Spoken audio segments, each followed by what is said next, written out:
முதல் வாசகம். ஆமோஸ் ஆகமம் அதிகாரம் 3 திருவசனங்கள் 1 முதல் 8 மற்றும் அதிகாரம் 4 திருவசனங்கள் 11 முதல் 12 வரை. இஸ்ரேல் மக்களே கேளுங்கள், உங்களுக்கு எதிராக, ஆம், எகிப்து நாட்டினின்று நான் அழைத்து வந்த முழு குடும்பமாகிய உங்களுக்கு எதிராக ஆண்டவர் உரைக்கும் இந்த வாக்கை கேளுங்கள். உலகத்தில் உள்ள எல்லா மக்களினங்களுக்குள்ளும் உங்களைத்தான் நான் சிறப்பாக அறிந்து கொண்டேன். ஆதலால் உங்கள் தீச்செயல் அனைத்திற்காகவும் நான் உங்களை தண்டிப்பேன்.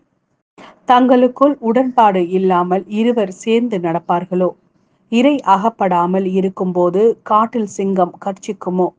ஒன்றையும் பிடிக்காமல் இருக்கையிலேயே குகையிலிருந்து இளம் சிங்கம் முழக்கம் செய்யுமோ?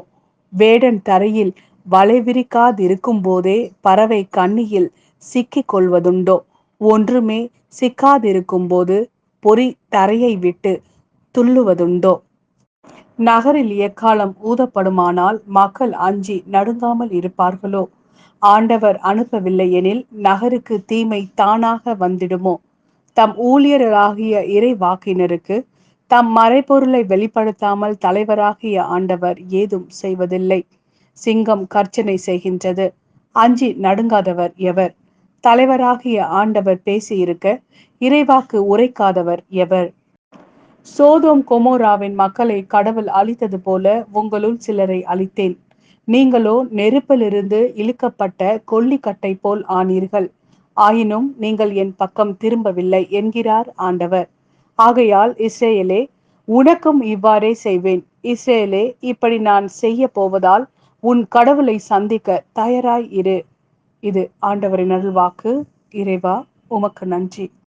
மத்தேயு எழுதிய நற்செய்தி அதிகாரம் 8 திருவசனங்கள் 23 முதல் 27 வரை.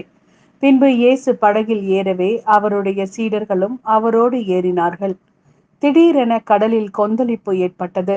படகுக்கு மேல் அலைகள் எழுந்தன. ஆனால் இயேசு தூங்கிக் கொண்டிருந்தார். சீடர்கள் அவரிடம் வந்து, ஆண்டவரே, காப்பாற்றும், சாக போகிறோம் என்று சொல்லி அவரை எழுப்பினார்கள். இயேசு அவர்களை நோக்கி, நம்பிக்கை குன்றியவர்களே, ஏன் அஞ்சுகிறீர்கள் என்று கேட்டு எழுந்து காற்றையும் கடலையும் கடிந்து கொண்டார். உடனே மிகுந்த அமைதி உண்டாயிற்று. மக்கள் எல்லாரும் காற்றும் கடலும் இவருக்கு கீழ்ப்படுகின்றனவே, இவர் எத்தகையவரோ என்று வியந்தனர்.